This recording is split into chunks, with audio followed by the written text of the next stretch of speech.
प्रदेश के समस्त याची भाई और बहनों को जय हिंद। मित्रों, आज एविडेंटली आइडियो करना पड़ रहा है कुछ विषय को लेके, जैसे मेंशन को लेके, रिजवाइंडर को लेके, और हमें आपको जो फाइनल हेयरिंग में अधिवक्ता का चयन करना है उसको लेके, क्योंकि कुछ ग्रुपों में गलत जानकारी प्रोवाइड किया जा रहा है और उसको देखते हुए कुछ हमारे याची भाई बहन लगातार फोन कर रहे हैं। सबके भविष्य का सवाल है, चिंतित होना लाजमी है, क्योंकि माननीय सर्वोच्च न्यायालय दिल्ली में जिस विश्वास से सब लोग शरण लिए हैं, कोई निराश होकर लौट के ना जाए, सबको वर्दी मिले, इसी उद्देश्य पे हर लीडर को कार्य करने की जरूरत है। कल से काफी हमारे याची भाई बहन दूसरे टीम के भी फोन कर रहे हैं कि ये सेलेक्टेड पे बहस करवाएंगे, ये 15 मई पे बहस करवाएंगे। इस बात को लेके किसी को चिंतित होने की जरूरत नहीं है। मैं आपको विश्वास दिलाना चाहता हूं, कोई ऐसा कर नहीं सकता और जो करेगा वो कामयाब नहीं होने दिया जाएगा। यहां सबकी भविष्य का मामला है, सबके लिए सबके हित में कार्य किया जाएगा, जिससे किसी को निराश होके माननीय सर्वोच्च न्यायालय से जाना ना पड़े। हम लोग भगवान तो नहीं हैं, लेकिन आपके लिए जान लगा दिया जाएगा। दूसरी बात मेंशन को लेके, हाँ, तमाम लीडरों को मैं ये भी आपको रिक्वेस्ट करना चाहता हूं, क्योंकि इस विषय पे भी फोन आ रहे हैं, इनका नाम कटवा दिया जाएगा, उनको नाम कटवा दिया जाएगा। आप अपने विचार को बदलिए, यही लड़के आपको मदद करेंगे, तभी आप अधिवक्ता खड़ा कर पाएंगे। आप इनको इस तरीके से डरवाओगे, जब तो ये मदद नहीं करेंगे तो आप 5,000 के भी अधिवक्ता नहीं खड़ा कर पाओगे। कौन कितना अपने घर से लगाता है मुझे अच्छी तरीके से पता है। तो आप अपनी विचारधारा बदलिए और किसी को भी आप मत डरवाइए। अब मेन चीज पे आते हैं, मेंशन को लेके। माननीय सर्वोच्च न्यायालय में लगभग 5 टीमें कार्य कर रहे थे, लेकिन एक टीम के ग्रुप एडमिन जीटीसी पे जा चुके हैं। बचे हुए हैं 4 टीमें। 4 टीमें जो बचे हुए हैं, सबका योगदान जरूरी है, कोई ना तो छोटा है ना तो कोई बड़ा है। इस केस को जीतने के लिए और सबके भविष्य को बचाने के लिए सबको 100% योगदान देना ही होगा। किसी बात को लेके या कोई चीज को लेके हिल्ला हवाली नहीं होना चाहिए। इसको देखते हुए मेरे बातों को कोई भी लीडर अन्यथा ना ले। आज 27 तारीख है, 29 तारीख तक बचे हुए 3 टीमें अपना बात रखें मैसेज के द्वारा कि कौन मेंशन करवाने का जिम्मेदारी ले रहा है, और जब तो तीनों टीमों में कोई नहीं लेगा तो इसका जिम्मेदारी मैं लूंगा, मैं मेंशन करवाऊंगा। ठीक है, तो मेंशन को लेके कोई भी हमारे भाई बहन परेशान न रहे। चारों लीडर जो हैं, जिसमें मैं हूं, 3 और हैं, ये अपनी बात रखें कि कौन मेंशन करवा रहा है। जब तो कोई नहीं करवाएगा तो मैं करवाऊंगा। अब बात आता है रिजवाइंडर। मैं उस पर लगातार कार्य कर रहा हूं। 2 से 3 तारीख तक कुछ और काउंटर रिसीव हो जाएगा। किसका होगा अभी बताना वाजिब नहीं है, लेकिन लगातार कार्य कर रहा हूं और जरूर सफलता मिलेगा। माता रानी का आशीर्वाद रहा, कुछ और काउंटर रिसीव हो जाएगा। अब रिजवाइंडर का बाद 2 तारीख तक 3 तारीख तक जितने और काउंटर रिसीव हो जाते हैं, उन पे आराम से 24 से 48 घंटे में रिजवाइंडर दाखिल हो जाता है और प्रदीप मिश्रा जी के कार्यालय में उसे रिसीव करवा दिया जाएगा। यह हर लीडर की जिम्मेदारी है और हमें लगता है सब लोग निभाएंगे। रिजवाइंडर लगाना जरूरी भी है और एक बेहतर रिजवाइंडर लगाना जरूरी है, जिससे हम केस जीत सके और सकारात्मक रिजल्ट आ सके, सबका भविष्य उज्जवल हो सके। जितने भी प्रदेश के हमारे याची भाई बहन हैं, कोई निराश होकर लौट के ना जाए। अब हो सकता है किसी भी फाइल पे काउंटर ना पहुंचे, ऐसा हो सकता है। ऐसा नहीं है कि नहीं पहुंचेगा, लेट लपेट पहुंचेगा। तो बिना विलंब किए परमिशन टू रिजॉइंडर फाइल आप कर सकते हैं। सिमिलर मैटर बेंच मैटर है। आप सीनियर अधिवक्ता हायर करेंगे तो अपना पक्ष रखने के लिए आपको रिजॉइंडर फाइल करना ही होगा। और इसके लिए जब तो काउंटर आपके फाइल पे नहीं पहुंचता है दुर्भाग्यवश, तो परमिशन टू रिजॉइंडर फाइल कर सकते हैं। सेवर कोई समस्या नहीं। ठीक, जब तो हमें कोई समस्या नहीं है तो कोर्ट को कोई दिक्कत नहीं होगा। परमिशन टू एसएलफी जिस तरह से फाइल किया जाता है वैसे परमिशन टू रिजॉइंडर फाइल आप कर सकते हैं, कोई भी टीम। तो अपने अपने तरफ से रिजॉइंडर सब लोग फाइल करेंगे और लेट लपेट 5 तारीख तक 4 बजे तक जितने भी रिजॉइंडर दाखिल होंगे वो प्रदीप मिश्रा जी के कार्यालय में रिसीव करा दें, जितने भी ग्रुप एडमिन लीडर हैं, जिससे जो डेट शो कर रहा है उस दिन फाइनल हेयरिंग हो सके। तो रिजॉइंडर को लेके जो अफवाहें उड़ाए जा रहे हैं ये वो तमाम झाम, ऐसा कुछ नहीं है। हर टीम अपना अपना कार्य करेगा। ठीक, मेंशन को लेके, रिजॉइंडर को लेके। अब तीसरी जो मुख्य इंपॉर्टेंट बातें हैं वो अधिवक्ता। आप लोग जानते ही हैं 3 डेट में, तीनों में हमने सीनियर अधिवक्ता खड़ा किया।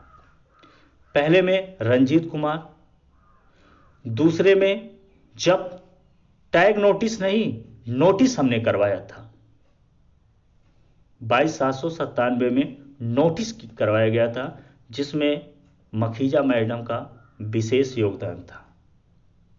दूसरे 25,833 में मैंने दोबारा सीनियर इंगेज किया था मखीजा मैडम को, जिसमें टैग नोटिस हुआ था।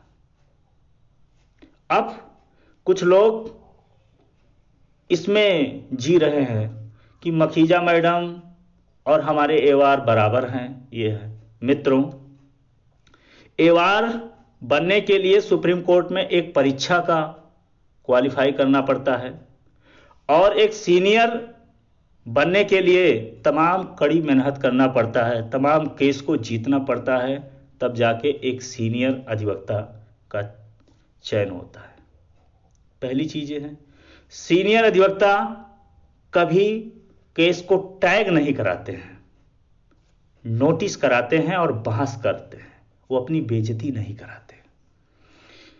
हमारा 22,797 में नोटिस इशू हुआ था। दूसरे में 25,833 जो है टैग नोटिस इसलिए हुआ क्योंकि अजीत यादव के अधिवक्ता ने कहा सिमिलर मामला है, टैग कर दीजिए। मखीजा मैडम ने एक बात भी नहीं कहा कि आप टैग कर दीजिए। ये सीनियर अधिवक्ता का क्वालिटी होता है। वो सिमिलर मैटर बता के टैग कराने के लिए बहस नहीं करते हैं, वो पूरी पक्ष रखते हैं। और मेरे पास हर बहस का रिकॉर्डिंग है जिसमें उन्होंने बहुत बेहतर चीजें कोर्ट को बताया। उन्होंने कोर्ट को बताया कि माइलॉर्ड इसमें कोई भी कट ऑफ निर्धारित नहीं है। तमाम ऐसी चीजें उन्होंने कोर्ट के सामने रखा और पूरा बहस किए। बाद में टैग नोटिस हुआ जो अधिवक्ता के कहने से लिए। एवार जो होते हैं वो टैग कराते हैं, ये चीजें जानना चाहिए। और जो लोग इस घमंड में होंगे वो याद करें जिस दिन नोटिस हुआ था कि उनके अधिवक्ता क्या क्या प्रवचन बाजते रहे और क्या हो गया। तो इस विषय को लेकर तमाम हमारे पास फोन करवाए जा रहे हैं, इसलिए हमने आज बताना जरूरी समझा एवार क्या होते हैं और सीनियर। और रही बात जो तुलना करते हैं मखीजा मैडम, मतलब कुछ नहीं।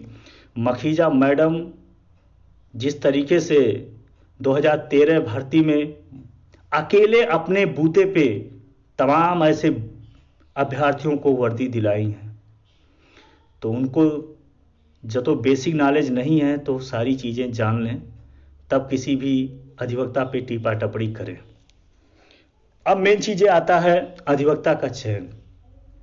देखिए एक चीज़ मैं और आपको क्लियर बताना चाहता हूं, ये जो बहस हमारा होगा स्टार्ट, सेवर है, इस बार डेट रांगली नहीं होगा। ये बहस कंटिन्यू 1, 2, 3 डेट भी चल सकता है।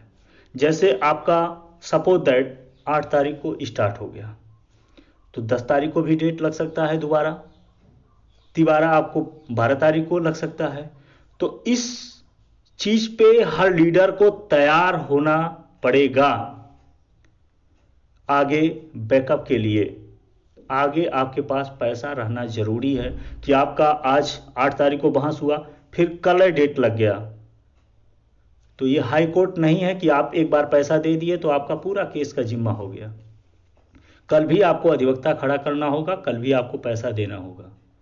तो तमाम चीज़ों को देखते हुए आगे का आप रणनीति बनाइए और जिससे हमें आपको कामयाबी मिल सके। यहाँ तो ना तो कोई छोटा है ना तो बड़ा है, ये 1 महीने का सवाल है। यहाँ कोई नेता बनने का सर्टिफिकेट नहीं लेना है, सबको वर्दी लेना है। कोई कहीं जीटीसी करेगा, कोई कहीं करेगा, कोई कहीं पुलिस लाइन में रहेगा, कोई कहीं छावनी में रहेगा। तो ये सारी चीज़ें वाद विवाद भूल के सबको अपना योगदान देने की ज़रूरत है और हमें अटल विश्वास है कि हम लोग जीतेंगे, इसमें दो राय नहीं है। और नो डाउट जिस तरीके से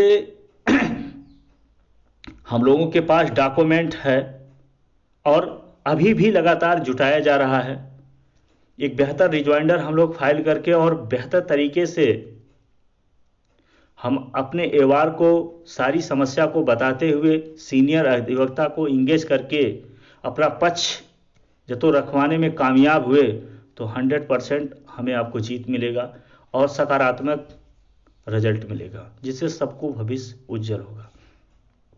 अब रही बात सीनियर हमारे द्वारा इंगेज, मैंने आपको कई बार बता दिया है कि मैं केस में लापरवाही नहीं करूंगा और मेरे लिए रंजीत कुमार मुकुल रोहतगी से नीचे कोई अधिवक्ता नहीं है। हाँ, मखीजा मैडम को इसलिए मैं कहता हूं क्योंकि मखीजा मैडम पुलिस विभाग के लिए एक जानकार हैं और बीच में वो सपोर्ट कर सकती हैं जब तो कहीं बीच में आवश्यकता पड़ा। इस भर्ती में 1,50,000 1.5 लाख कोई बड़ी भारी मानक नहीं है, तो उनका रहना अति आवश्यक है और एक बेहतर अधिवक्ता हैं, मैं पूर्ण विश्वास के साथ कह सकता हूं। बाकी कौन क्या सोचता है इससे हमें कोई मतलब नहीं है। तो अधिवक्ता को लेके 1 तारीख को आपको कंफर्म बता दिया जाएगा। अभी फिलहाल काउंटर और रिजॉइंडर पे कार्य चल रहा है, जो भी एडिशनल डॉक्यूमेंट है सब कलेक्ट किया जा रहा है, तो कोई भाई परेशान ना रहे। बाकी ये दुनिया है, तमाम प्रकार के अफवाह पैदा करने वाले हैं महान भाव, तो इससे कोई घबराने की जरूरत नहीं है, भविष्य का मामला है। और सबसे मैं आपको बता दूं, ये मेरे मान सम्मान की लड़ाई है और इस पे जरा सा भी कंप्रोमाइज नहीं करूंगा। जो भी बात होगा, पहली बात तो आपकी जानकारी में होगा, आपको बता के किया जाएगा, कहीं भी लापरवाही नहीं किया जाएगा, मैं आपको विश्वास दिलाना चाहता हूं। जो भी भाई मुझसे जुड़े हुए हैं किसी के साथ गलत नहीं होगा। हाँ, लास्ट में जो अभ्यर्थियों को अभी आईए तैयार हो गया है, सारी चीज़ें कंप्लीट है, लेकिन उसको सही समय पे दाखिल किया जाएगा। जिस दिन हमारा आपका डेट रहे उसी में जाके कनेक्ट हो जाए मेंशन, जिससे कोई छूटे ना। तो ये सिर्फ एक रणनीतिक तौर पे कार्य किया जाएगा और किया जा रहा है, किसी के साथ गलत नहीं होगा। तो कोई भी भाई परेशान ना रहे, अगला आइडियो आपको जल्द प्रोवाइड किया जाएगा, आगे की जानकारी दिया जाएगा। लगातार कार्य चल रहा है, पैसे को लेके कोई कार्य रुका नहीं है, हम लगातार कार्य कर रहे हैं। 2 से 3 तारीख तक कुछ और काउंटर रिसीव हो जाएगा कुछ लोगों को, तो इस पे भी कार्य लगातार चल रहा है, किसी को परेशान होने की ज़रूरत नहीं है। सही समय पे सारे कार्य होंगे, विलंब नहीं होगा, लापरवाही कहीं भी किसी स्तर पे नहीं होगा केस को लेके। इसी शब्दों के साथ विराम लेते हैं। जय हिंद, जय भारत।